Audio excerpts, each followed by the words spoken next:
weather couldn't be better. We have a brilliant sun at this moment.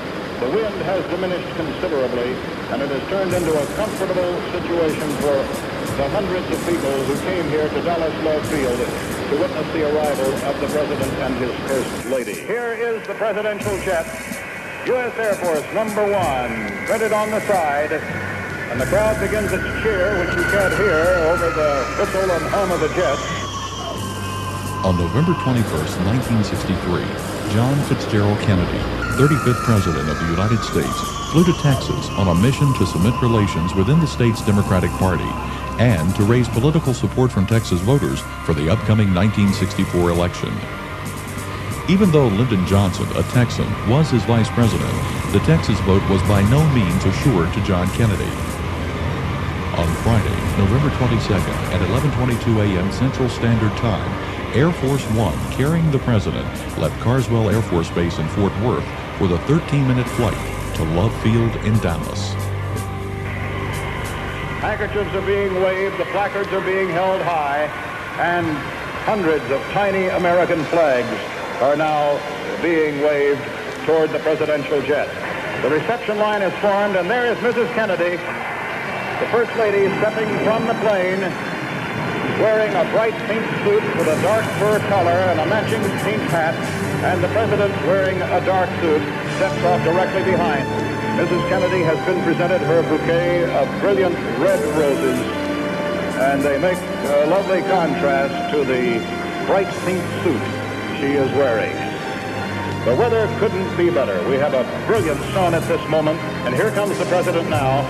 In fact, he's not in his limousine. He's departed the limousine, and he is walking. He is reaching across the fence, shaking hands with many of the people who have come here to see him. He is closely accompanied by Dallas police officers and, of course, the Secret Service. He is now shaking hands, and they are walking along the line of the fence, shaking hands with some of the hundreds of people who have come here to view their arrival. And now the President and First Lady are retreating from the fence. They're heading now for the official limousine where Governor Connolly stands, waiting their arrival so that they can make their way downtown and out to the Trade Mart. But this was one of those impromptu moments for which President Kennedy is so well known. So many times you have heard that the Secret Service men suddenly find themselves without the President, that suddenly he has left them and stepped into the crowd, the milling throng, and decided to shake hands and give his personal greetings. And this, once again, he did. There's the gunmetal gray limousine, blue and gray, pulling away now from the fenced area. The President and Mrs. Kennedy seated on the back seat, Governor and Mrs. Connolly on the second seats or jump seats, and then the official driver and Secret Service men are in the front seat. A flying wedge of some 12 Dallas police motorcycles leading the way, and the pace is picking up as they head for the departure gate and the trip downtown to the Trade Mart. Now, those of you who are waiting along the parade route, just to be sure that you find yourself in the proper location, let's give it to you once again. It will go Mockingbird Lane to Lemon Avenue, then travel south on Lemon to Turtle Creek, Cedar Springs, through the downtown area on Harwood to Maine, west on Maine to Houston, through the Triple Underpass to Stemmons Freeway, then on to the Trade Mart. After greeting the friendly crowds at Love Field, the President took his seat in the rear of the Lincoln limousine next to his wife Jackie, and right behind Governor Connolly, who was in a jump seat. The motorcade rode through Dallas, heading for the downtown area. The crowds grew thicker and were very friendly, as many as 12 to 15 deep.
presidential limousine is turning right from Harwood Street onto Main Street and will head west for about 3/4 of a mile toward Dealey Plaza.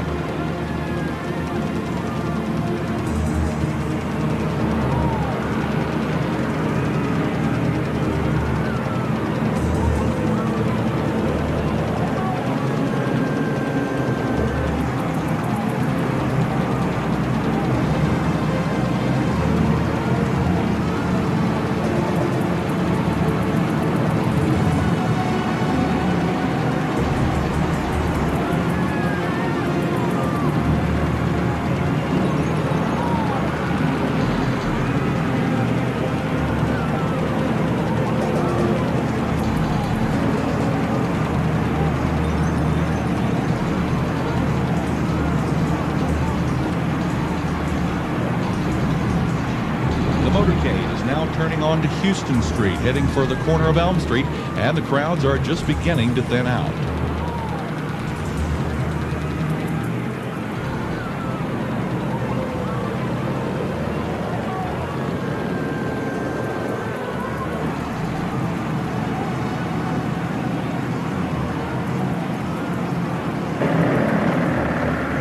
The President's car is now turning onto Elm Street, and it will be only a matter of minutes before he arrives at the trademark. I was on Simmons Freeway earlier, and even the freeway was jam-packed with spectators waiting their chance to see the President as he made his way toward the trademark.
It appears as though something has happened in the motorcade route. Something, I repeat, has happened in the motorcade route. Stand by.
Numerous people running up the hill alongside Elm Street, there by the Simmons Freeway.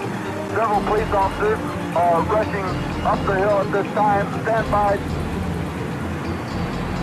Just a moment, please. Something has happened in the motorcade route. Stand by, please.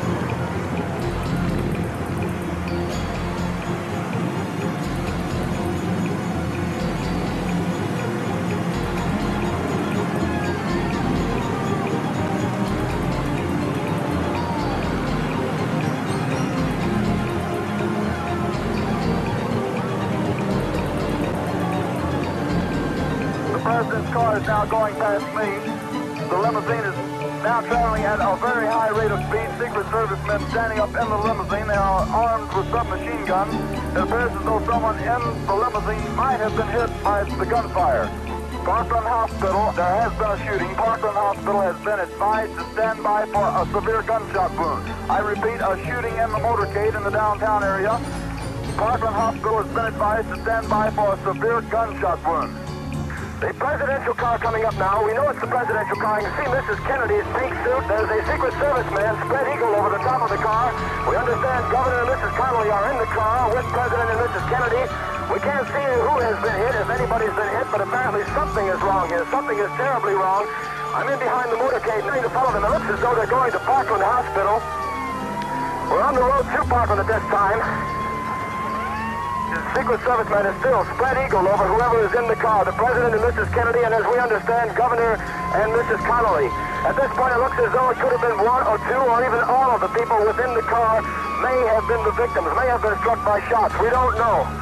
Parkland Hospital in the distance. Now we're on Harry Hines Boulevard, following behind the motorcade. They're approaching the entrance now to Parkland Hospital, traveling at a high rate of speed. I'm pulling in now toward Parkland Hospital, coming to the approach. An officer waving me down. He's waving me around. There's a cordon. There's already a cordon of police officers running from their cars, from their vehicles here. The official party, as I can see it, pulling around toward the emergency room. The President of the United States is dead.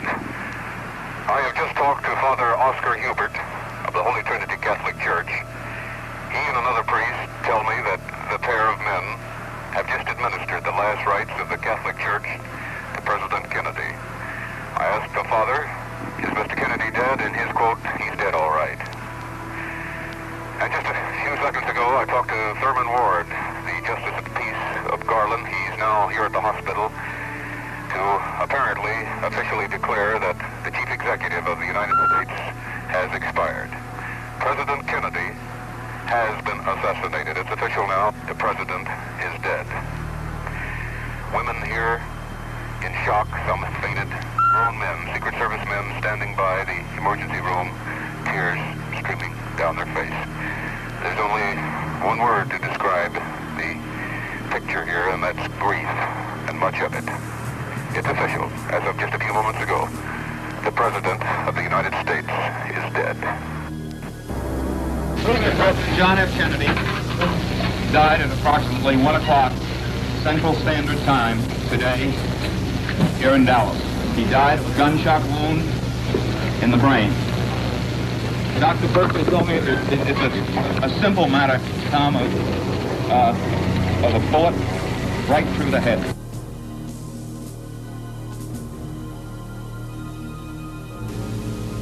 Just a few minutes ago, the President of the United States turned from Houston Street onto Elm Street on his way to a scheduled luncheon appearance at the Stemmons Trade Mart. And as he went by the Texas School Book Depository, headed for the Triple Underpass, there were 3 loud, reverberating explosions. Nobody moved. Everyone seemed stunned. A few seemed to look around, wondering who has the firecrackers. Then suddenly the Secret Service men sprang into action. The convertible bearing the President and Mrs. Kennedy sped away, and officers, both plainclothes and uniformed, seemed to spring from everywhere at once, guns drawn, ordering people to lie flat. There are 2 witnesses who were near the President's car at the time of the explosions who say that shots were fired, from which upper window we do not know. We do not and cannot confirm the reports at this time that the President has been shot. One witness says he definitely was shot, that he was hit twice, that he saw the President slump in his seat. As I say, this is not confirmed at this time.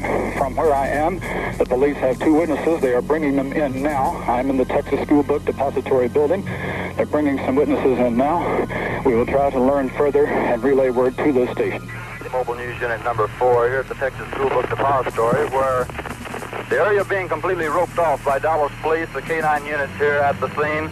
I don't know what for, but a fire truck is standing by. Most of the officers, literally hundreds of them, armed with sawed-off shotguns, pump shotguns, automatic shotguns, and submachine guns. I happen to be about 15 feet away from the president when the first shot hit him. The first shot rang out, and I was positive when I saw the look on his face and saw him grab his chest and saw the reaction of his wife that he had been shot. Well, I saw this man in the window, and he had a gun in his hands pointed downward. The man evidently was in a kneeling position because his forearms were resting on the window sill. There was another man standing beside him, but I only saw a portion of his body because he was standing partly against behind the window. The window was dirty and I couldn't see his face up above, well, where the window was pushed up. And it startled me, and then I thought, well, they probably have guards, so I didn't say anything. Shots apparently came from the 5th floor of the Texas Bookstore Depository building, possibly from an automatic type weapon. Police were looking for a young white man dressed in a white shirt with Levi's, carrying a lever-action type rifle. One witness told reporters that he had seen the rifle disappearing from that window after the shots were fired.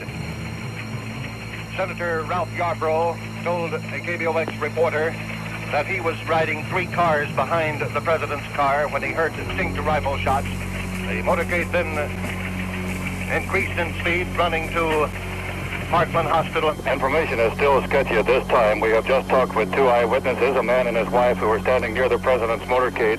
They said that a shot rang out from behind them. They thought at first it was a firecracker. Then, according to the eyewitnesses, one woman who was in a hysterical condition told us that the president was hit in the side of the head. A small Negro boy and a white man said they had seen a man with a gun in the window of a building. His face winced and he grabbed it himself and he slumped down. I do believe without any doubt that the second one hit him because he had an immediate reaction with that second shot. In spite of the attention drawn to the Texas School Book Depository, some 80% of the witnesses to the assassination were aware of gunfire originating from behind a stockade fence and a cement retaining wall on top of a short hill, which has become known as the Grassy Knoll. The knoll was to the right and front of the president during the shooting. During its investigation of the assassination, the Warren Commission ignored the volume of evidence of both conspiracy in general and of shots from the knoll in particular. The observations of witnesses referring to the shots from the knoll cannot be ignored. The shot came from behind the wooden fence. There's no doubt whatsoever in my mind in the statement that I made in the sheriff's office immediately after the shooting, that I made it very plain there was no doubt in my mind but there was definitely a shot fired from behind that picket fence. The motorcycle policeman dropped his motorcycle in the street with his gun in his hand and run up the embankment to the hedge. But it came from a fence between the book depository and the railroad track. Most everyone thought it came from the fence between the book depository and the railroad track. And we were just in front of the triple underpass on Elm Street, and we heard the first shot, and then as the car got directly in front of us, well, a gunshot apparently from behind us hit the president in the side of the temple. There's numerous people running up the hill alongside Elm Street, there by the Simmons Freeway. Several police officers are rushing up the hill at this time. Stand by. Do you think the first gunshot came from behind you too? I think it came from the same location. Apparently back up on the mall on top of the hill, a little mound of ground there, the garden. There was the 4th shot fired, and one of those shots came from behind that picket fence. And there's no doubt in my mind. Police broke away and began chasing an unknown gunman across some railroad tracks. But I was on the spot. I saw the smoke, heard the report, and saw the smoke from behind that fence. The 3rd shot came from the fence, and it wasn't near as loud as the 4th shot or the 1st and 2nd shot. Really back up on the mall, I don't know what you call it. Do you think the shot came from up on top of the viaduct toward the president? Is that correct? Yes, sir. Not on the viaduct itself, but up on top of the hill, a little mound of ground there, the garden. The motorcade traveled through Dallas until it reached Dealey Plaza, a park-like area. It came down Main Street to the corner of Houston Street, where it made a 90-degree right-hand turn heading north for 1 block to the corner of Elm Street, where the Texas School Book Depository building is located. The book depository is the building on the left. The official version of the murder is that all of the shots were fired from the easternmost window of the 6th floor of the book depository by Lee Harvey Oswald. During the entire time span of the assassination, the book depository was always to the right and rear of the president. The motorcade made a hairpin turn to the left, heading west on Elm Street in the direction of a triple railroad underpass.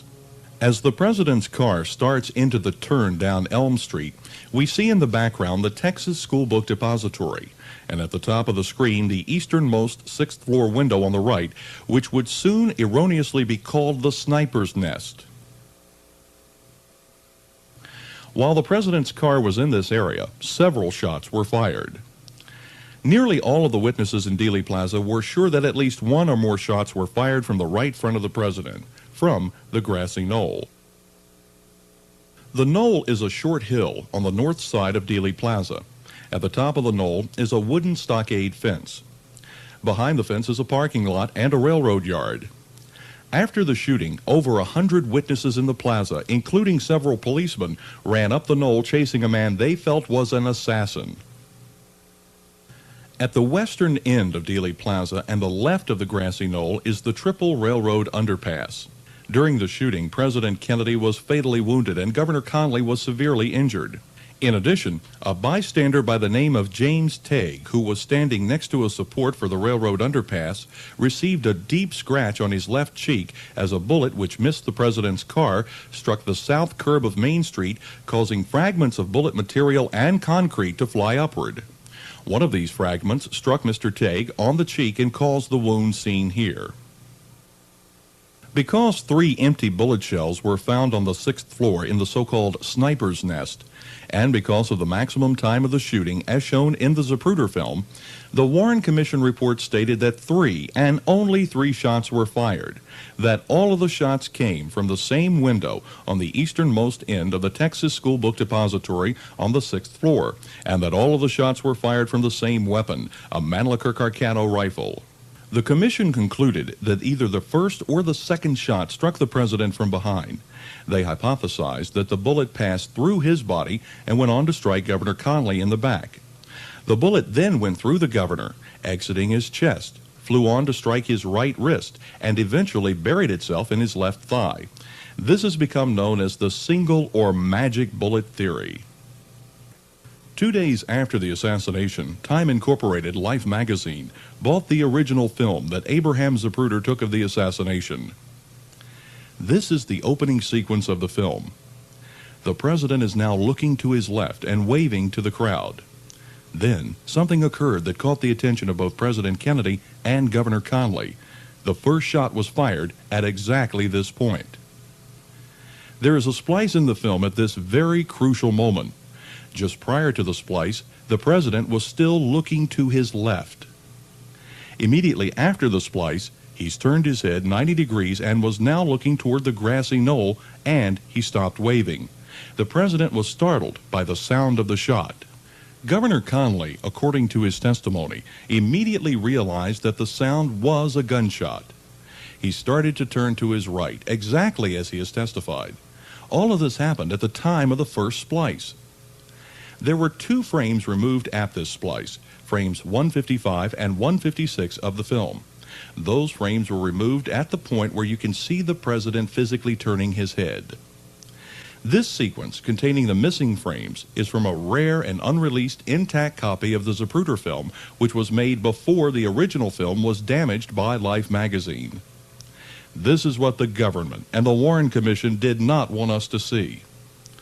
The president turned his head towards the knoll in response to the first shot. Abraham Zapruder flinched, and the film jiggles as the sound of the first shot reaches his ear. Nobody in the so-called Oswald window could have even seen the president until nearly 4 seconds later because of the live oak tree on Elm Street blocking the view from the depository. A shot was fired at this point, as proven by the Zapruder film. This means that neither Oswald nor anyone else could have fired that shot from the depository window. This becomes extremely critical because the president starts to wave after that first shot, proving that the shot missed. This is a shot that was ignored by the Warren Commission. This was a bullet that they could not and cannot account for. The car then proceeded down Elm Street and approached the Stemmons Freeway road sign. The president waved to the crowd one last time. Governor Connally was still looking to his right. A second shot was fired from the front, which struck the president in the throat. He responded and his arm started to drop. Governor Connally starts turning to his left.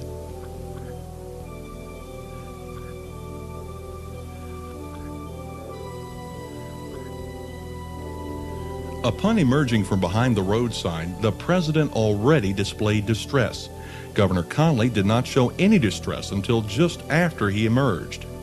There was a wound in the president's throat, a tiny wound described by the Dallas doctors as a small, neat wound of entrance, no more than 3 to 5 millimeters in size. This laceration was not noted as a gunshot wound during the autopsy.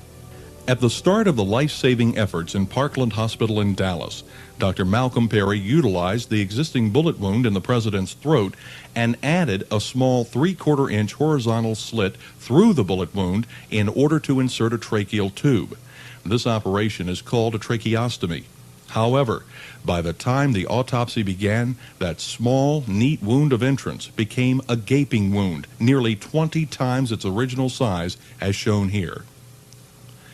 Because of the mutilation of the president's throat, the autopsist did not even know that there had been a bullet wound in the front of the president's neck.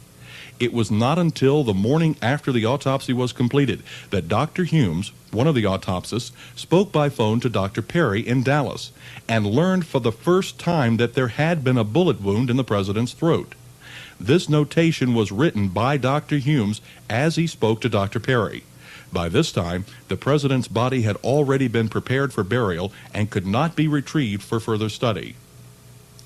Dr. Perry and all of the other doctors who related any information about the wound on the day of the assassination said that the wound was one of entrance. For the first few hours following the assassination, we heard the truth. The official story that was released around the country was that the president had been shot from the front, that the bullet entered his throat and ranged downward into the body and did not exit. In spite of the fact that all of the doctors who saw the president's throat wound said it was one of entrance, the Warren Commission elected to ignore their testimony. What really happened to the wound in the president's neck?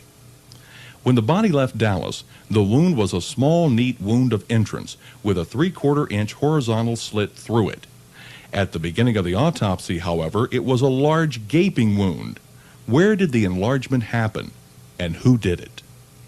One possible answer is that a bullet entered the president's body from the front, and someone in control was aware of this.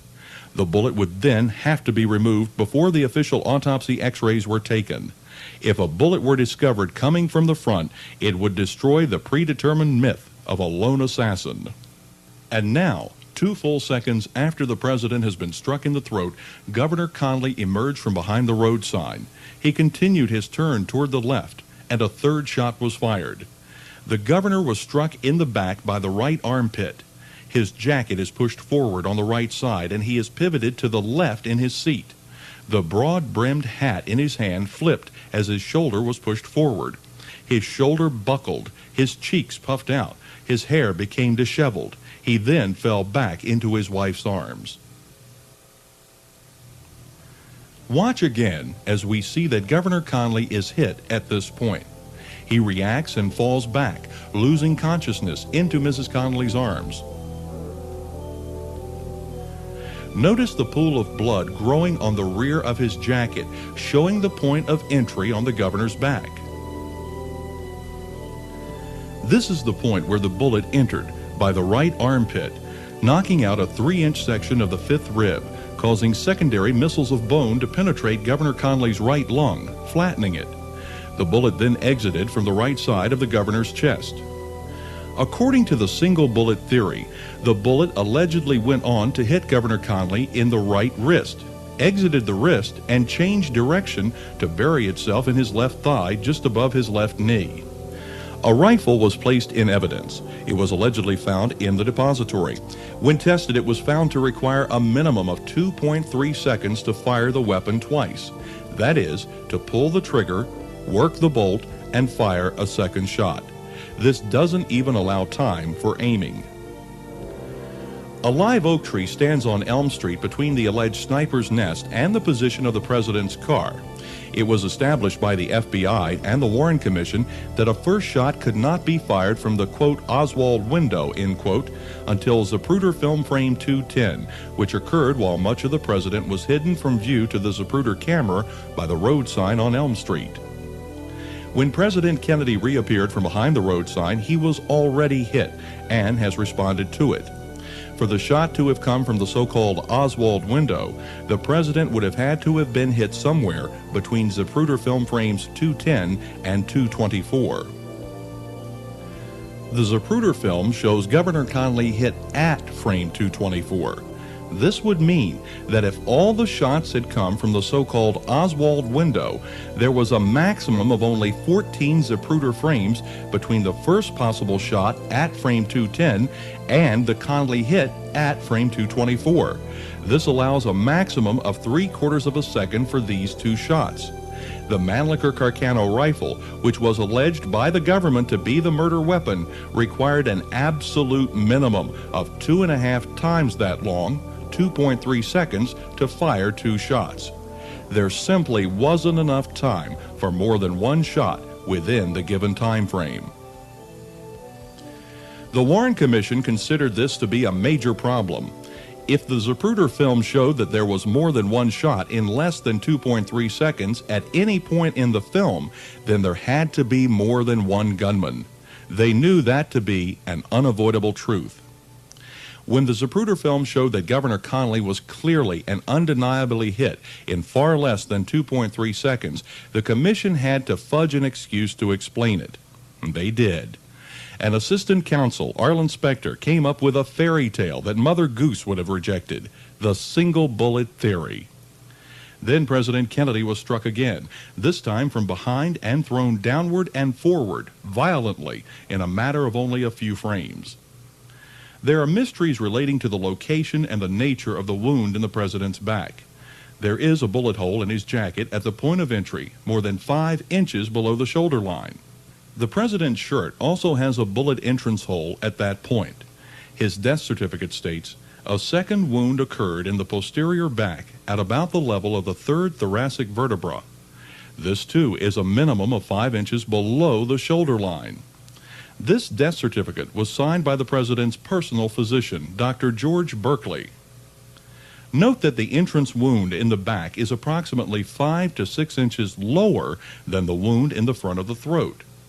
This diagram, made at the time of the autopsy, also shows the wound in the president's back approximately 5 to 6 inches below the shoulder line.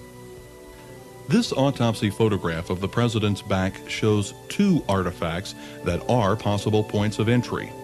A hole is seen slightly above what appears to be a smaller wound, both of which are well below the president's neck and well into the back.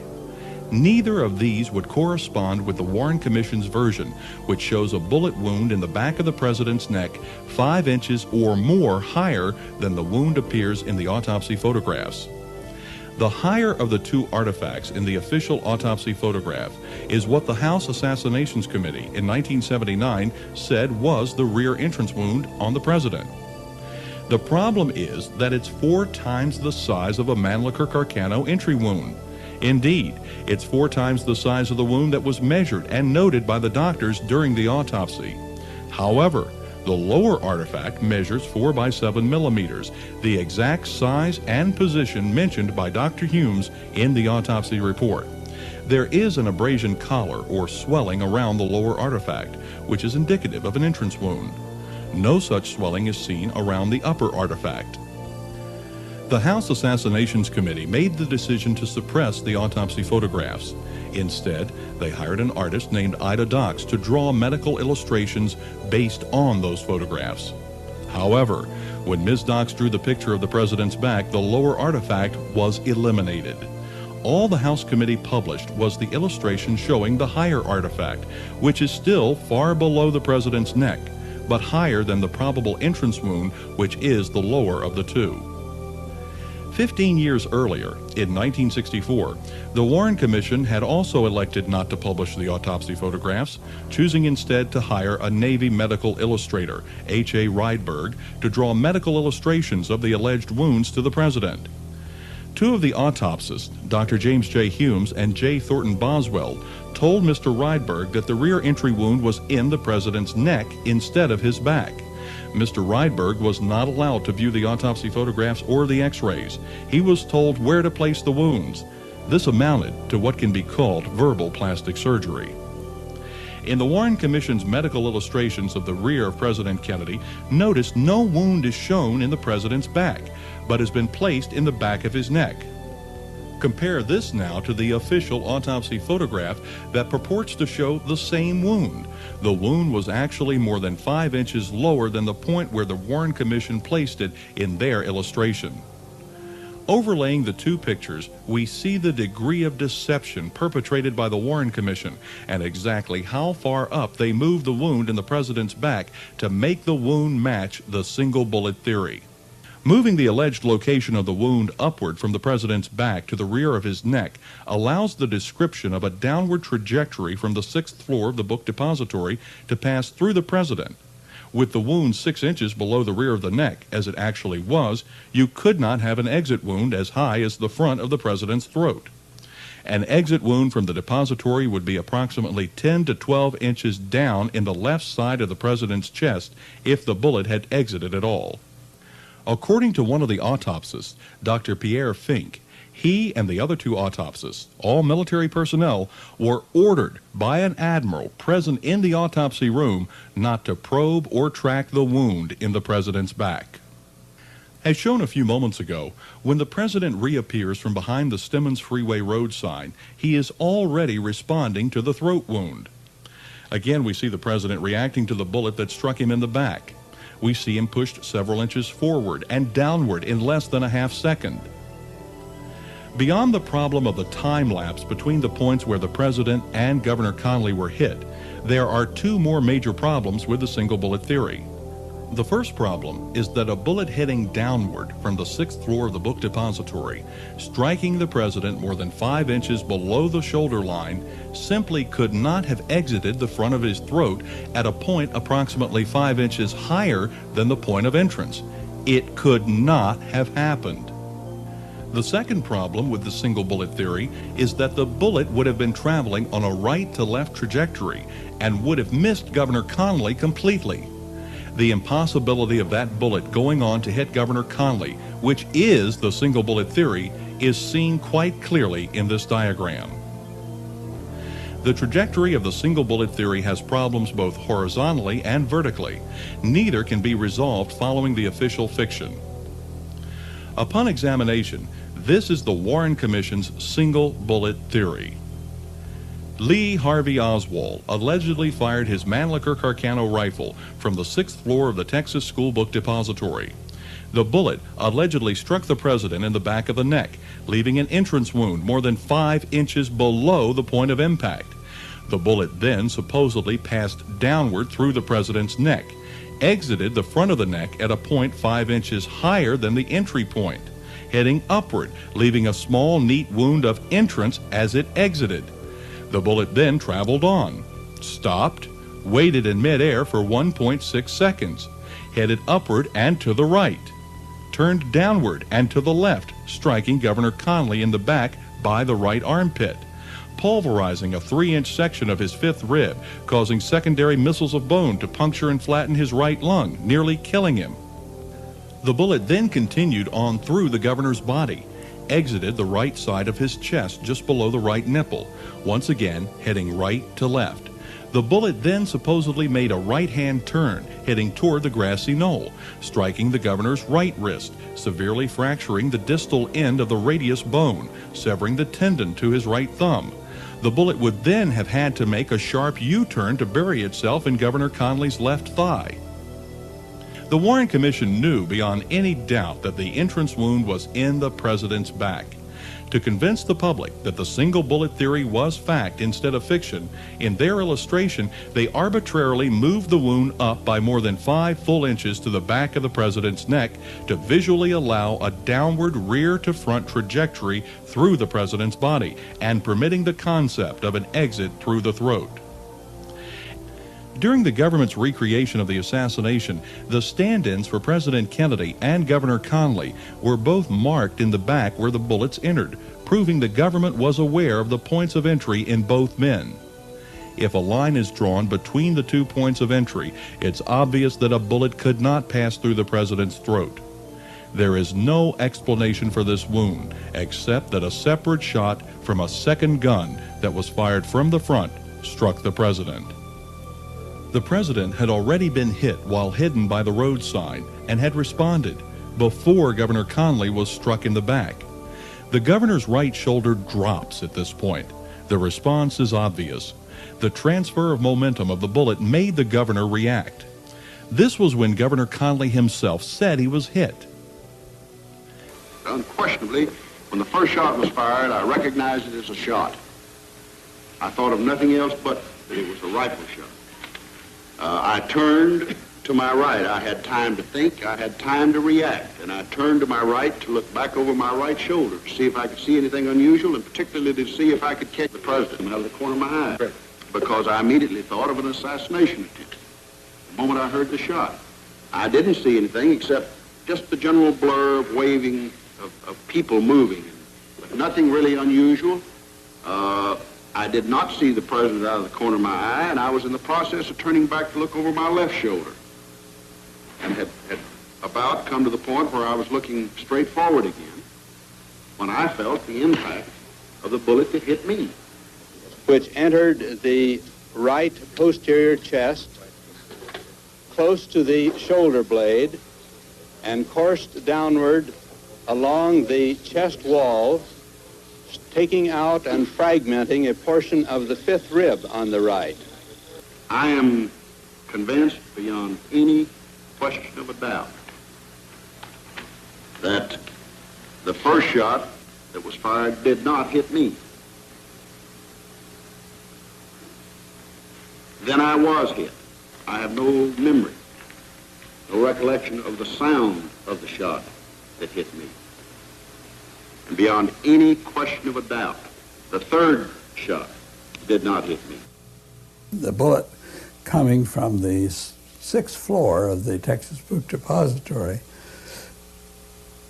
it couldn't go through the president's neck and then zigzag and go over and wound Governor Conley.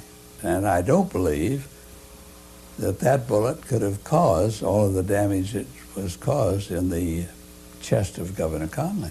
This view from the 6th floor window of the book depository through a rifle's telescopic sight proves the impossibility of the single bullet theory. The white dot by the crosshairs shows the point of entrance in President Kennedy's back. The entrance point by Governor Conley's right armpit is way off the flight path. Any trajectory between JFK's back wound and his throat wound simply could not go on to hit Governor Conley anywhere near the known entry wound. Here, we're looking along the bullet's trajectory. We cannot see the point where a bullet following this flight path would have hit the governor. It would have hit him in the lower left side of his back, if at all. It did not. 7 separate wounds in 2 grown men. Clearly, a minimum of 4 separate shots. The Warren Commission claimed 1 bullet caused all this damage. The governor was holding a Western-style broad-brimmed hat in his right hand. During the shooting, his wrist was shattered. The tendon to the right thumb was severed. Governor Conley could not have held his hat or anything else without the use of this tendon. Although both men have been hit and have responded to it, Governor Conley's right wrist shows no evidence of damage up to now. Not a single drop of blood appears on his right cuff, and he still holds his hat in his hand, indicating that yet another shot at some time past this point struck the governor's right wrist. This would require an additional bullet that the Warren Commission and the government could not account for. allowing for a separate wrist shot. Governor Connally was not aware that his wrist had been injured until after the surgery. The wound to his chest would have been shocking enough to dull his senses, no doubt about that. But that's what we always felt, that he was not aware that his wrist had been hurt until he was back in bed after the operations, out from under anesthesia. A bullet was found on the floor beside a stretcher in Parkland Hospital and was placed in evidence as the bullet which caused the 7 non-fatal wounds in Governor Connally and President Kennedy. The bullet was in virtually pristine condition and could almost be fired again. The only damage was a slight bit of flattening at the tail. Later, the FBI removed fragments of copper from the head and lead from the tail to be used for spectrographic analysis. This is the only damage evident on the bullet. After the first volley of shots, the car moved down Elm Street, and a fatal shot was fired from the right front, striking the president in the head and throwing him violently to the rear and to the left. Mrs. Kennedy then climbed out onto the trunk of the limousine, picked up a piece of the president's head, and brought it back into the car. Here we see the president responding to the first volley of shots. And then the fatal headshot, coming from the front, striking him in the right temple, throwing him to the rear.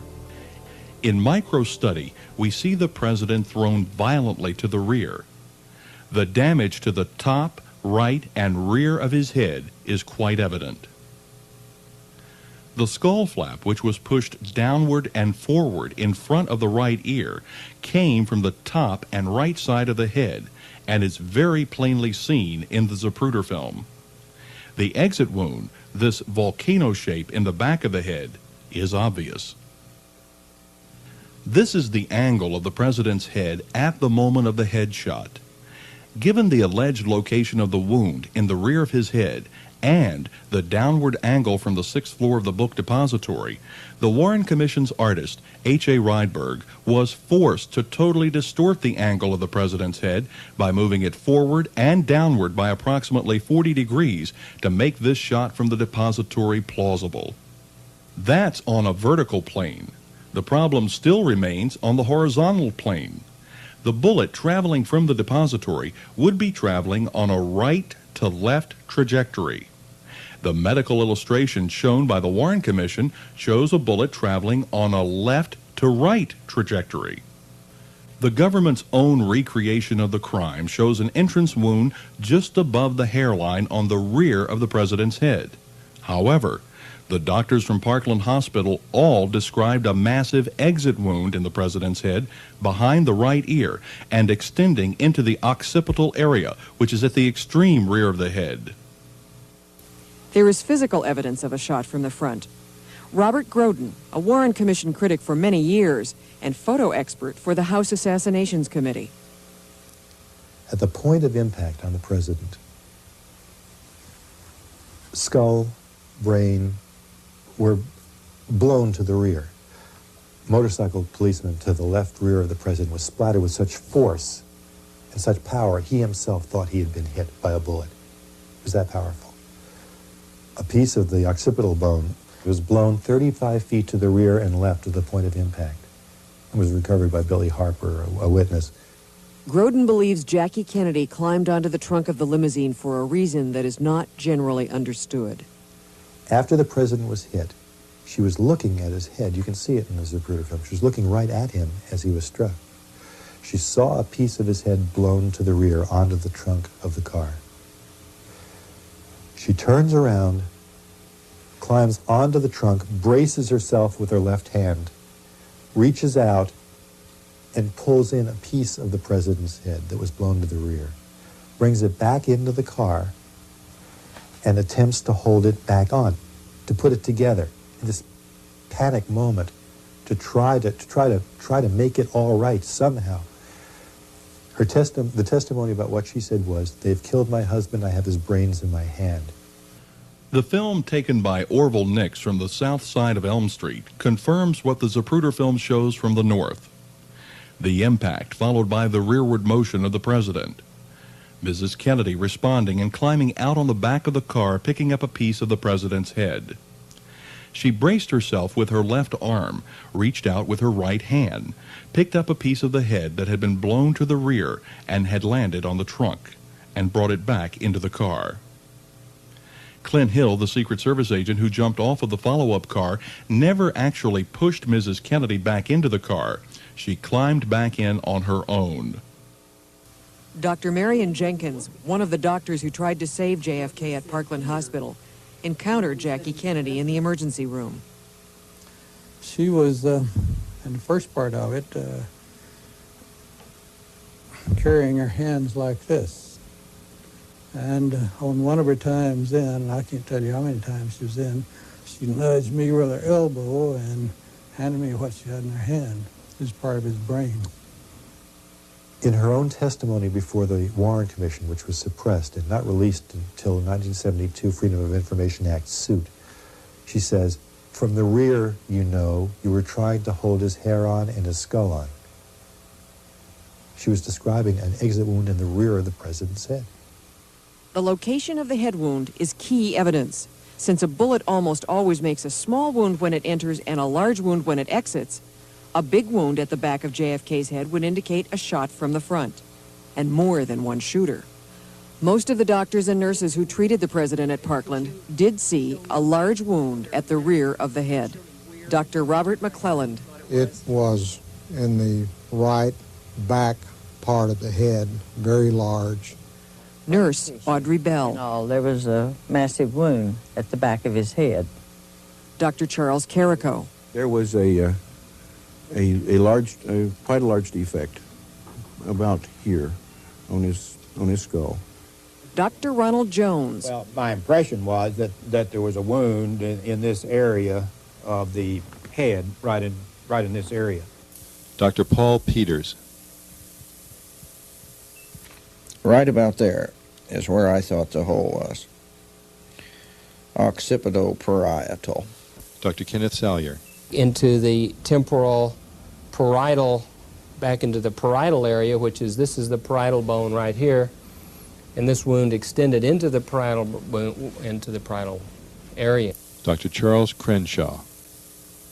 And you'll hold right here on your ear to the back, and this bone that's on the back of your head is called the occiput. Right between these 2 points was the large exit wound, about 2 3/4 of an inch, the size of my fist. Dr. Richard Delaney. It's kind of that was my remembering of what I saw. 6 of the Dallas doctors testified they saw a part of the brain called the cerebellum protruding from the president's head wound. The cerebellum is located at the extreme back of the head. And a portion of the cerebellum fell out onto the table as we were doing the tracheostomy. It did. Mm-hmm. So the wound was very far back here. Right. That's one of my more vivid memories, I would say, of the whole thing. That was particularly grim to see that portion of the brain ooze out of the wound as I sat there looking at it, stood there looking at it. So that stays with you pretty much. But now, some of the Dallas doctors, like Marion Jenkins, are changing their stories. As late as 1977, Jenkins was saying he had seen the cerebellum protruding from JFK's head wound, meaning the wound was far to the rear. But recently, Jenkins had his first look at the official photos and x-rays. Well, after looking at photographs, some made from this angle, looking down at the top of the head, it did look like cerebellum. It still looks like it, but it's obviously not. I'm not trying to defend it. I've made an error, and but I say I make errors. I call my kids by the wrong names. Through the years, they never changed their story. Now all of a sudden they're doing it because it's for the public record? I can't buy that. I can't accept that. Dr. Jenkins had been aware of the cerebellar brain tissue that had exited from the massive wound in the rear of the president's head. For 25 years, he trusted his memory and the reports he had written right after the assassination. Upon viewing the autopsy photographs for the first time in 1988, Dr. Jenkins was so intimidated by the convincing altered images that he freely changed his statements. However, Dr. McClellan was not fooled by the forgeries. While I was standing there looking at it, a portion of the brain exuded from the back part of the wound here out onto the gurney on which the president was lying. And that appeared to be the cerebellum. I know there's been a lot of discussion about whether this was cerebrum and cerebellum, and Dr. Jenkins, for one, I believe, changed his mind and later said, well, he was told that this was not cerebellum and he supposed that it wasn't. Well, in my mind, as surely as you can ever be about any observation, that was cerebellum that extruded onto the gurney while I was standing there looking at it. The Dallas doctor's recollections about an exit wound in the back of the president's head are confirmed by witnesses at the Bethesda Hospital autopsy. I mean, a big gaping hole in the back of the head. It's like somebody put a piece of dynamite in a tin can and light it off. There was nothing there. Open area all the way across into the rear of the brain like that. From the top of the head almost back to near the base of the skull. You could see where that part was gone. So eyewitnesses in Dallas and Bethesda describe a wound extending all the way to the back of the head. But official autopsy photos and x-rays move the wound all the way to the front of the head. The photos show the back of the head with hair and scalp intact. No large wound. The x-rays show a large wound extending to the forehead. Certainly I can tell you that the wound was not here. There was no damage to the face that was visible. The autopsy photographs which I've worked with, which I've seen several times since the late 1970s, absolutely show a totally different set of wounds, especially in the rear of the head. The one in the rear of the head is absolutely nowhere near what any of the doctors described. What about the official photos and x-rays? We showed them to the 3 eyewitnesses to JFK's autopsy. Photos and x-rays not available to the public since the assassination, but recently obtained by the press. Gerald Custer took the x-rays that night. Is this the x-ray picture that you took, and is this the wound that you saw on the president? This area here was gone. Not this area? Not this area. Floyd Reeby assisted with the autopsy photos. The 2 pictures that I've seen that you showed me that are supposedly from the archives are not what I saw that night. Now, I don't know where those pictures came from. The back of the head looked like that? What did the back of the head look like? It had a big hole in it. This whole area was gone. Does that look like what you saw? No, it doesn't look like what I saw. This would be a lesser of a wound than what I saw. I saw a lot worse wound that extended way back into this area here. Was the president's hair and scalp like that? No. What was it like? This part of the head was gone. There was no scalp there. Are you telling me that this is not? I don't believe so. You don't think this is an honest-to-God autopsy photo? No, I don't. What do you think it is? I don't know. It's being phonied someplace. It's make-believe. A bullet striking the president in the right temporal area would have exited in the occipital region in the rear of the head, and this would be completely consistent with the wound seen by the Dallas doctors. Although pushed to do so, the House Assassinations Committee refused to show the Dallas doctors the autopsy photographs and x-rays of the president. We have done what the Assassinations Committee refused to do. Here is the result. Which would you say was the more accurate of what you saw the day of the assassination? Well, I think this is the more accurate, with a large shattering injury in the right side and the right back part of the head. And I was probably, I would estimate, no more than some 18 to 24 inches above the back part of the president's head during the entire time that the efforts were being made to put the tracheostomy tube in place. So I think I probably got a closer look at the wound than anybody else did in the room.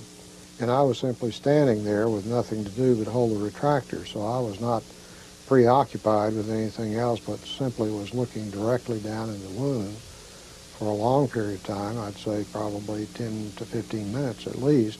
So I think I got a very vivid impression of what the wound looked like.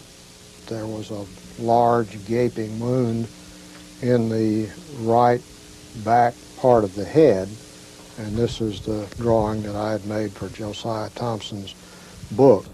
I would have thought the wound was in this area right here. The occipital-parietal area is where, and of course I know more information having seen the x-rays and things, but in the instance of the time of the resuscitation or attempted resuscitation of President Kennedy, I would have thought that the wound was right in here, and that the fracture, I know subsequently, extended all the way to the front of the skull. This is where I remember on the right side of the president's head. Would you show approximately where you remember the large exit wound being? You see, he would have That's correct. been, it was up in this area. From the view I had, the rear would be looking towards the back of the head, you know, so. You know, it's something wrong with it. I'll leave it at that. Well, this is a rounded, beveled wound in the bone right here. But then here's another rounded wound here, right beside it. Here's a rounded wound. Okay. There's a rounded wound. Right. And I can tell you that two rounded wounds besides one another, I mean, this thing has been, something's, you know, has happened to this. This wound is not correct. This isn't right. That is not right. No. What? See, this has been doctored right here. This is laying open. See, the way you have him here, the way they've got him here is skin flaps have been cut or altered or pushed up or changed, and this isn't the way he looked. He looked here where this was wide open with brain open here. This is scalp that's pushed back and it's all distorted. Something's been done right here. And the way he was on the emergency room table is this is open. And this whole area is an open wound. I recall the injury being right along in this area. I know they lifted it up for me to see the injury at the back of the head. Okay. But do you remember there being a large hole there that is not apparent in the photograph? Oh, yes. There was a big hole there. There was a large hole back in this area. Here's your right ear. Is there a hair on that? Here is the wound here. The right parietal occipital, the size of a baseball. And they have told me that this was an entrance wound here. We did not, no physician or medical personnel at Parkland saw a wound like this in this so-called hairline. But as you can see, this whole area is completely intact. And that's not the way it was at Parkland. There was a hole there and a void and a cavity. Had no tissue over it. It was a hole and cavity. Brain substance was coming out onto the table there at Parkland. And at the bottom of this, I could see the cerebellum. Okay. Now this is, of course, the picture that Dr. McClellan drew of the back of the head. Right. And comparing the two, if you had to choose between the photograph and the diagram, which would you say is more accurate? Oh, the diagram. Absolutely. Diagram, completely. Okay. Now, based on what you and other doctors have said, I've had a computer-generated version of the photograph done, and it shows pretty much what was described. Would you say that this is particularly accurate to what you saw? Definitely. There is the wound here. It was avulsed out. The tissue was coming. The entrance wound had come in here, and all of this area was completely knocked out. The whole bone was gone. The scalp was gone. The brain tissue had been macerated and lacerated. It was almost like a gel coming out onto the table, and you could see the cerebellum there, and this most explicitly looks like the hole that was present when we saw at Parkland. This is frame number 312 of the Zapruder film. It shows the president's head less than 1/18 of a second before the impact of the fatal bullet. When compared to frame number 335, after the bullet's impact, we see the damage to the president's head, including the volcano-shaped exit wound in the rear. Notice how much of the head is gone. Fully 1/3 of the president's head was blown away at the moment of impact. In the autopsy photograph, we see a bone protruding over the president's right ear. When we overlay the photograph on the X-ray, we see that the bone matches exactly, but now there's a massive area missing in the right forehead, to the right and the front of the temple. When overlaid, it is apparent that the photograph and X-ray show two separate sets of wounds. The head is intact from the right temple to the front of the forehead in the photograph, but that same area is missing in the X-rays. When dealing with the autopsy photographs of President Kennedy's head, the House Assassinations Committee elected to suppress the photographs and relied instead upon the artwork of their own medical illustrator, Ida Docks. This is the Assassination Committee's artwork. There is a small but major difference. The difference is that there is now an entrance wound in the cowlick area in the top rear of the president's head, which is not present in the actual photograph. At the location where there was originally a small spot of dried blood in the rear of the head, an entrance wound has been drawn in and now replaces the spot. The effect of the phony entrance wound in the rear of the head is devastating to the investigation. It has been added to make the head appear as if a bullet had struck from behind and exited from the front. However, a bullet entering the rear of the head on a right-to-left trajectory would have exited somewhere on the left side of the president's face. The autopsy photographs showing that area show absolutely no damage whatsoever. There was no exit wound anywhere on the front of the president's face. No bullet struck the president in the rear of the head from the book depository. The autopsy photograph of the president's head clearly shows that the forehead and the area in front of the right ear are intact. On the X-ray, however, the entire front of the face above the eye, between the ear and the midline of the forehead, is gone. The angles here are slightly different, but are close enough where you can see that there are two totally different sets of wounds. Based on the image shown in the X-ray, the entire area over the right eye should be gone in the photograph. Neither the X-rays nor the photographs match what the Dallas doctors saw. What's even more startling is they don't even match each other.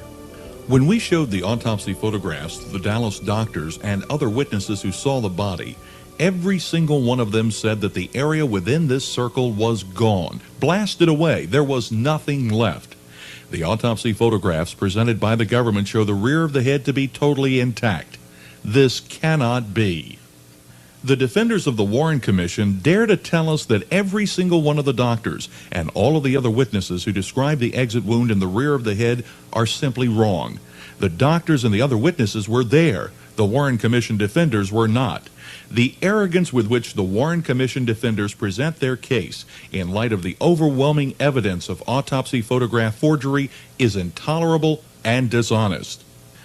This is what the rear of the president's head actually looked like in both Dallas and at the autopsy. This is a computer-generated photograph based on the statements made by the doctors. Every one of them has told us that this photograph resembles the actual condition of the president's head, and the official government autopsy photographs do not. Present at Bethesda Naval Hospital, FBI agent Frank O'Neill observed the entire autopsy. A massive wound in the right rear. Now, I'm not going to use medical terms because I'm not familiar with them. But from a layman's point of view, it was from the right rear. It was not in the front. It was not on the eyes. In addition to the Dallas doctors and the Bethesda medical personnel, witnesses from Dealey Plaza also were aware of the massive exit wound in the rear of the president's head. As he passed, and I'm panning, taking a movie film of him. Just as he gets past me, there's a sound that goes ba-boom, and he goes back against the seat, and the whole back of his head comes off. Looks like somebody threw a bucket of blood out the back of the car. And what part of his head was damaged that you saw? Well, I couldn't pinpoint an exact part, but it looked like that the whole back of his head, like right in this area right here, just went flying out the back of the car. Where do you think the shots came from that day? Just to the right of that three-trunk tree and about 30 feet from the corner, west of the corner of the fence. The final shot had to come from the grassy knoll, somewhere in that area, to hit him in the side of over his ear. There was at least one shot came from that direction, and it took the top of his head off and blew his brains out and backwards. And I would swear that over my mother's grave to this day. His head was back this way, and it looked like a red halo, just matter coming out of his head.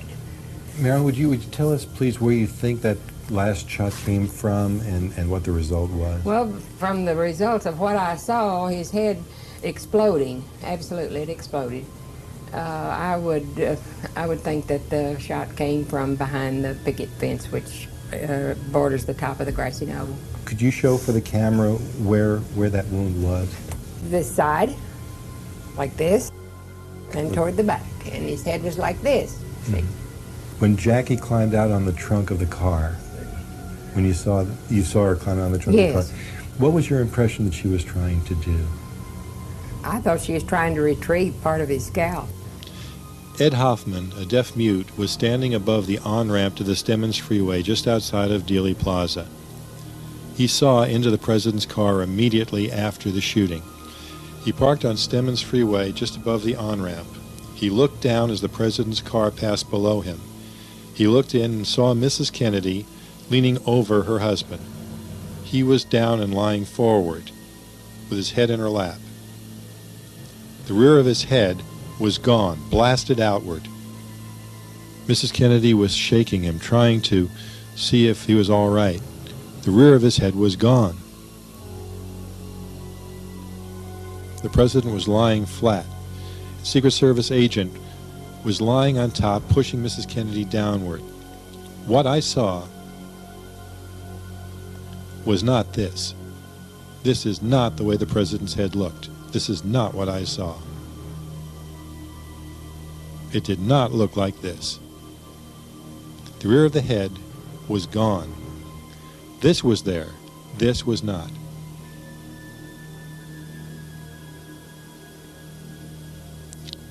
This is what I saw. This is the way the president's head looked. It was gone and blasted outward. This was there. The rear of the head was gone and it was shaking like red jello. I looked down and I was horrified. The president was just lying there shaking with the rear of his head gone. The car took off like a flash. I was horrified. Behind me in the plaza there was chaos. Everyone was running every which way. Nobody knew what was going on. They were running all over the place.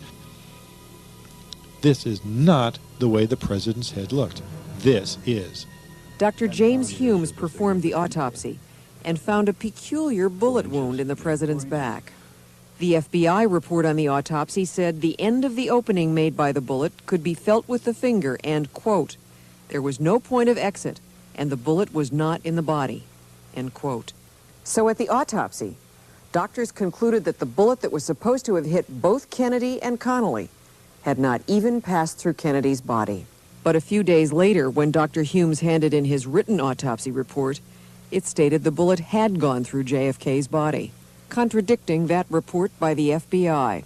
The entire copper jacket of the bullet is intact. The nose, the cone of the bullet, which under the single bullet theory broke 2 bones in John Connolly, rib and wrist, that is completely intact, doesn't even show the slightest indentation. That's impossible.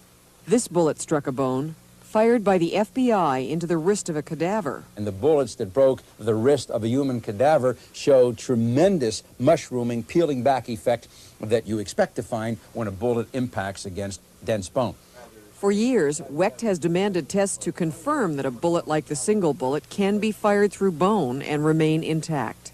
How much would it cost? What kind of an effort would it be for the federal government, in this case, to get together the rifle and some bullets, to get some goat carcasses and to get some human cadavers. You come up with one bullet that will be pristine, like Commission Exhibit 399, the stretcher bullet that has gone through the wrist of a human cadaver, let alone two bones like the stretcher bullet must have done under the single bullet scenario, and that will end my criticism. Recently, new photographic evidence of an additional rifleman or co-conspirator has surfaced. This color slide was taken 30 seconds after the assassination by Army Intelligence Officer James Powell. It was withheld from public view for 13 years and has never before been presented in color. Zooming in on the 6th floor window from the street below, we see the so-called sniper's nest with book cartons piled high. But to the right of the boxes, just by the edge of the window, there is a shape.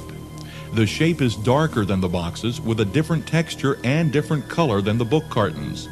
The shape starts at the windowsill and backs off into the shadow area, heading upward and to the right. This could not be Lee Harvey Oswald. Somewhere between 70 and 90 seconds after the last shot was fired and 40 to 60 seconds after this photograph was taken, Lee Oswald was seen and spoken to in the 2nd floor lunchroom. He was calm and not out of breath. Oswald would have had to race all the way across the 6th floor, running around and between the many piles of book cartons. He would have had to have stopped, wiped his fingerprints from the rifle, carefully hidden the rifle behind this row of boxes, and then run down 4 floors, stopping on each landing, running to the next flight of stairs all the way down to the 2nd floor lunchroom, where he was seen by Dallas patrolman Marion Baker and Oswald's boss Roy Truly, the superintendent of the depository. Oswald was either purchasing or drinking a bottle of Coca-Cola from this soda machine in the lunchroom when seen by those 2 men. Running down the stairs, Oswald would have had to pass 2 women, Victoria Adams and Sandra Stiles, who were walking down the stairs at that time, both of whom testified that nobody passed them. All of this in as little as 40, but certainly no more than 60 seconds. It could never have happened. The presence of anyone in the window in this photograph 30 seconds after the shooting eliminates Lee Oswald as a lone assassin. And his presence on the 2nd floor soon after the assassination, with no possible way to get to the lunchroom after the shooting, clears Oswald as a gunman. This photograph was taken 15 seconds after the last shot was fired. It was taken by Dallas press photographer Tom Dillard, who was riding in a motorcade press car. The picture was published soon after the assassination, but was then, and has always been, cropped on the left-hand border. Here, for the first time, is the uncropped Dillard photograph. When the picture is enlarged and lightened, we can see into the windows of the book depository. We will now zoom into the window at the western end of the 6th floor. This pair of windows is on the extreme opposite end of the depository from the so-called Oswald window. As mentioned, this window has always been cropped out whenever this picture has been printed. We begin to see the image of the face and shoulders of someone in the 6th floor window. Enlarging the image even more, we can clearly make out the shape of a face. The hairline, the forehead, the eyes, nose, mouth, the shoulders. The white spot over his left shoulder is a light fixture on the ceiling. Because of the considerable degree of enlargement of this picture, there is a vast amount of photographic grain. This makes it very difficult for some people to see detail within the photograph. By adding an overlay of an artist's reproduction of the facial features, we can see details that don't reproduce well on videotape. Again, without the overlay. Once again, with the overlay. And without it. Since the entire 6th floor is one large room, anyone in this window was in the same room as the person firing from the so-called Oswald window. He would have certainly been aware of a shot fired from just a few dozen feet away from him. This man is clearly not Lee Harvey Oswald. Since he has never come forward to identify himself, we can be sure that he was more than just an innocent bystander.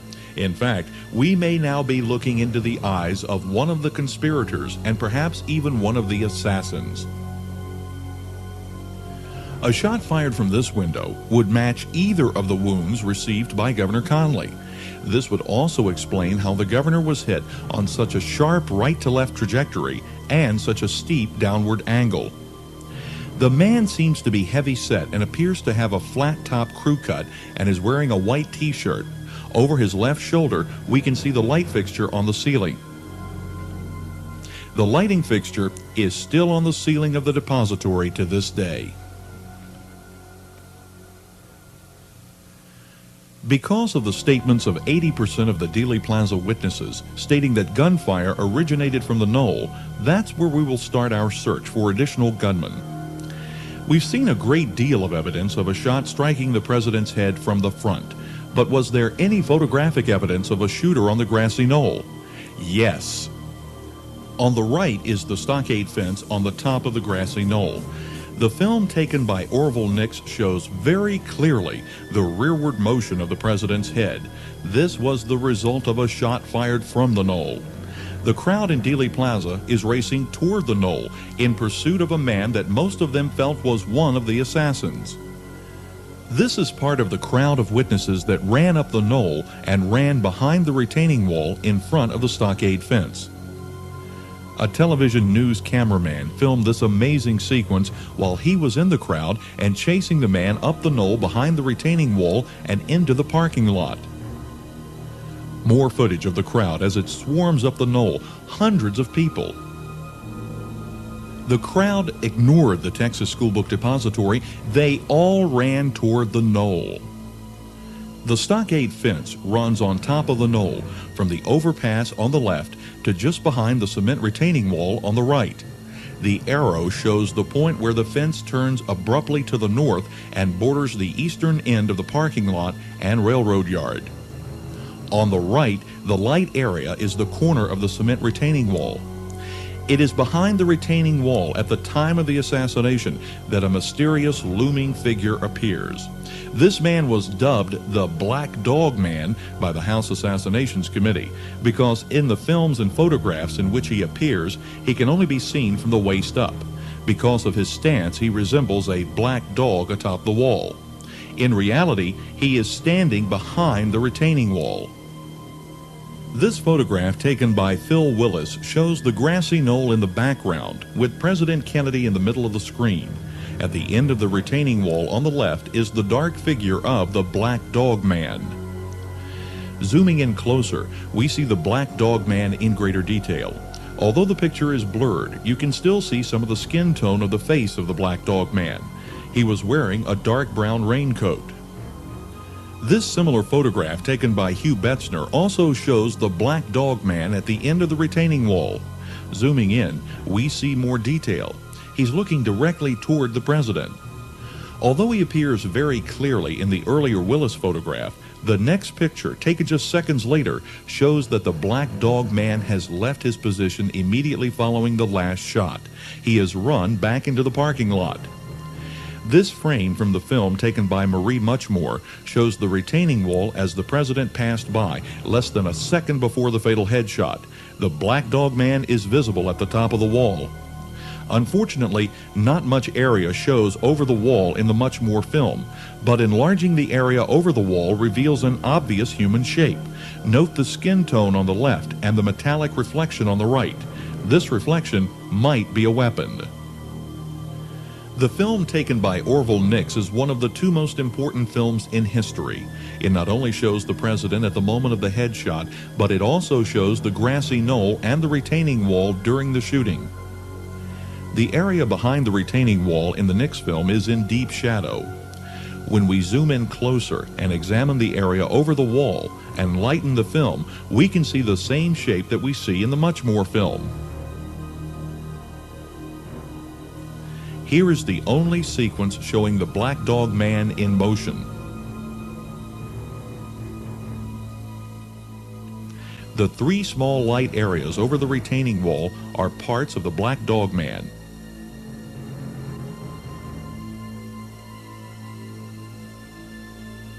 This amazing sequence is at the exact moment of the headshot.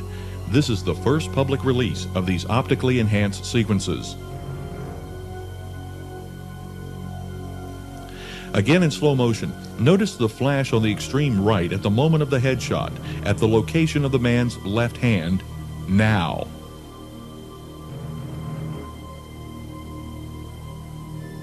Study the next film further.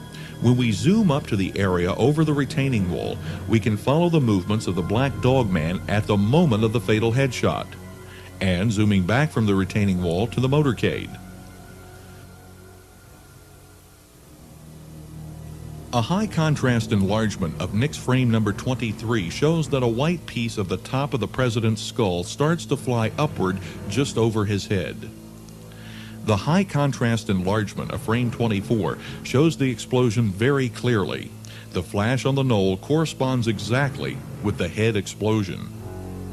Frame number 25. The president's head starts moving rearward and to the right, and the residue of the explosion begins to spread and starts to dissipate. A piece of his head is being driven to the rear, approximately a foot behind the president. In frame number 26, a piece of skull fragment is still flying in the air, now about 2 to 3 feet behind the head. It eventually lands on the trunk of the limousine.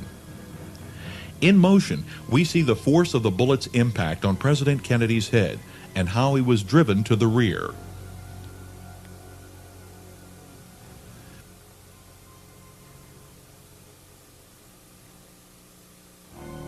This Polaroid photograph taken by Mary Ann Moorman shows the president at the moment of the impact of the headshot. Over the president's head and slightly to the right, the retaining wall can be seen. Just behind the wall is where the black dog man was crouching. This is an enlargement of the area just over the wall. The image we see is the black dog man. Although it's difficult to make out any specific physical features in the grainy Polaroid photograph, the shape, although somewhat vague, is present beyond question. The area where the black dog man is located, and the president at the moment of the bullet's impact on his head. This blow-up shows the high contrast and lack of detail in the normally released version of the Mormon photograph. But in this rare print from a copy negative made on the day of the assassination, there is far less contrast and far more detail. In the air behind the president's back, there is something blocking our view of the corner of his shoulder. This is a piece that has just been blown out of the rear of his head. As the photograph was exposed, the head fragment is falling rearward and downward and blocks our view of the president's jacket by the shoulder and extends beyond the edge of the shoulder itself. It is very likely that this was the piece of the president's head that Mrs. Kennedy picked up from the trunk of the car and carried all the way to Parkland Hospital. She nudged me with her elbow and handed me what she had in her hand. It's part of his brain. As Abraham Zapruder panned down Elm Street following the course of the limousine with his 8mm camera, 5 1/2 seconds after the headshot, a pyracantha tree just a few feet in front of him partially blocks the lower half of the film frame. 54 feet away and through the tree, Mr. Zapruder photographed the rear of the black dog man's head.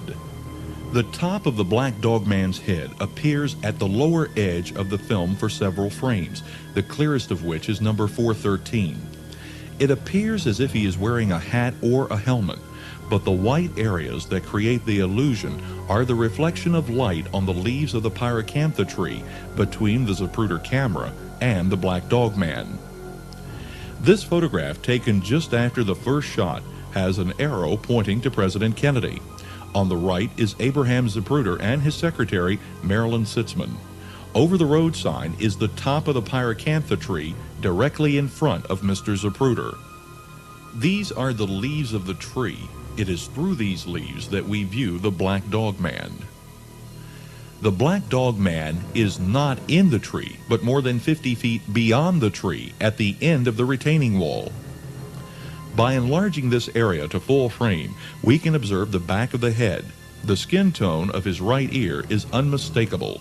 The skin tone on the left side of the black dog man's neck, just under one of the leaves, is seen at the bottom frame line.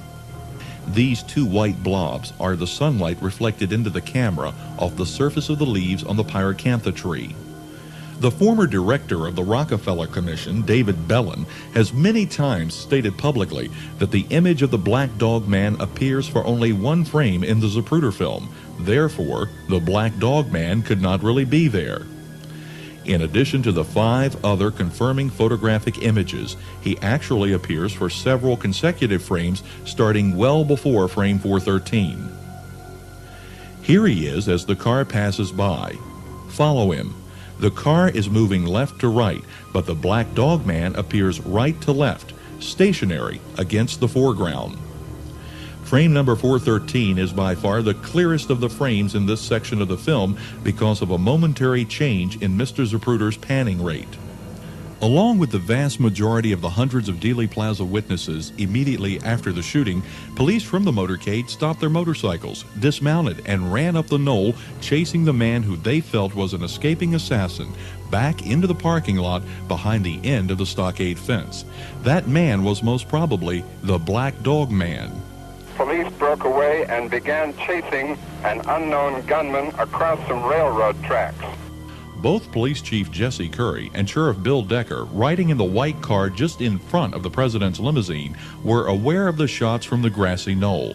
Their car was directly in front of the knoll and still in Dealey Plaza when the fatal shot was fired from the top of the hill.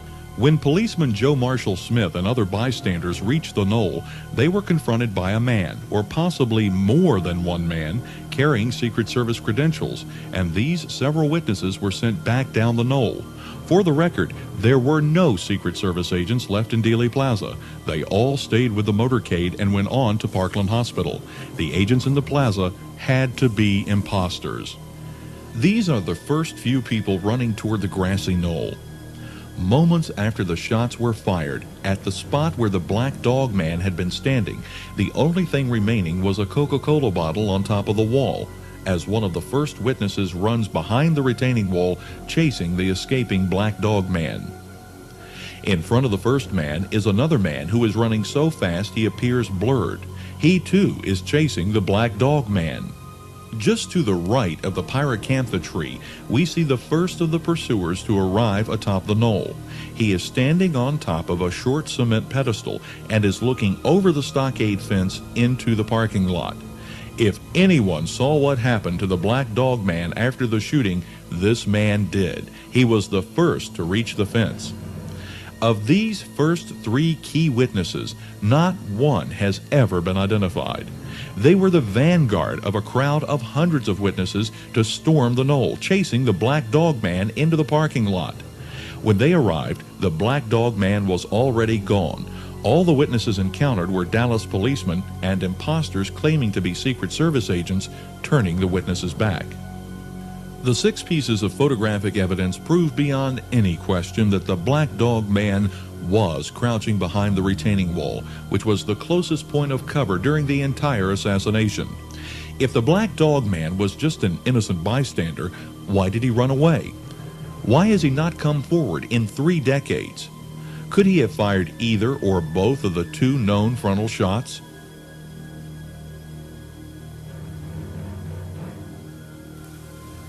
In 1978, the House Select Committee on Assassinations released its report, which stated that their acoustic experts had proven, through scientific testing, to a 95% or greater certainty that there were at least 4 shots fired from at least 2 separate directions. A police motorcycle riding 8 cars behind the president had a stuck microphone which picked up the sounds of the shots, as well as a great deal of motorcycle engine noise, and transmitted them back to police headquarters, where a dictabelt machine was recording all radio transmissions. The recording contains the impulses of at least 6 and possibly 7 shots. The open microphone effectively jammed the radio channel at the time of the assassination and for quite some time afterward. This is Officer H.B. McLean riding on his motorcycle at the moment that the jamming of Police Channel 1 began. It was McLean's microphone that was left open and recorded the shots. The microphone is located just in front of his left leg. Watch as his left hand reaches down toward the microphone. The committee's acoustic experts went to Dallas. They fired and recorded the sounds of test shots for acoustic matching of the audio impulses, looking for a correlation of the resulting echo patterns with those on the original tape. The experts fired shots from both the so-called Oswald window and the grassy knoll. In a memo, committee staff consultant Robert Groden requested that all suspected firing points be tested in addition to the 2 planned firing points. His requests were ignored. Since the other suspected firing points were never tested, the acoustics panel found echo correlations, or acoustic matches, for only 4 of the 7 shots. The first, second, and fourth all came from behind the car. The third originated from the top of the grassy knoll, proving a second shooter and the case for conspiracy. The acoustics panel found a gunman 8 feet to the left or west of the corner of the stockade fence. Up to the time of their testimony before the Assassinations Committee, the acoustics experts were unaware that the Mormon photograph, taken at the moment of the headshot, shows a figure behind the stockade fence at exactly the spot where the acoustics experts found a gunman through scientific testing of the audio tape. The 3 additional shots were dismissed by the Assassinations Committee because the echo patterns did not match patterns of the test shots. The other 3 shots were fired from a minimum of 1 additional point, proving a third shooter. In addition to this, the first 2 confirmed shots, both from behind the president, were fired 1.6 seconds apart. Oswald's Mannlicher Carcano rifle required an absolute minimum mechanical firing time of 2.3 seconds without even allowing time for aiming. This means that the second of these 2 shots was fired 3/4 of a second too soon to have come from the so-called Oswald rifle, proving a 4th shooter. This photograph, taken by Mary Ann Mormon, shows the president within 1/2 of a second after he was shot in the head. In the background are several notable shapes. The Black Dog Man for one, and what appears to be a man in a police uniform firing a rifle from behind the stockade fence.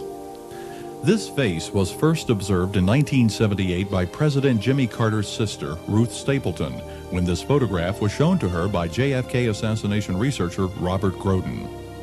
The figure was rediscovered years later by Fort Worth researchers Jack White and Gary Mack. They dubbed him the Badge Man. This may be either an actual Dallas policeman or perhaps someone impersonating one. The fatal shot was certainly fired by one of these 3 men. Which one? We may never know. It angers me terribly that after 3 decades, we still don't know the truth. And the arrogance of those in power who continue the cover-up and the lie is beyond tolerance. It may be too late for justice in this case, but it's never too late for the truth. May all the truth be known soon. I'm Robert Groden. And so, my fellow Americans, ask not what your country can do for you, ask what you can do for your country.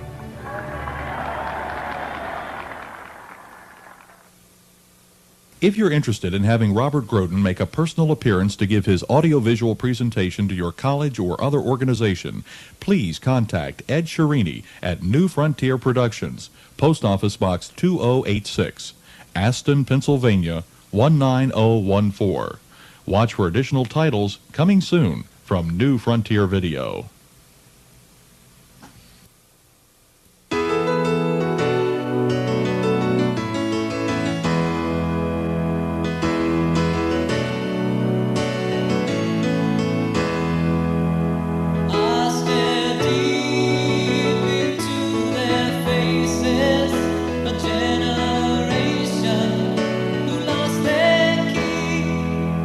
They walk through winter in nameless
defining right.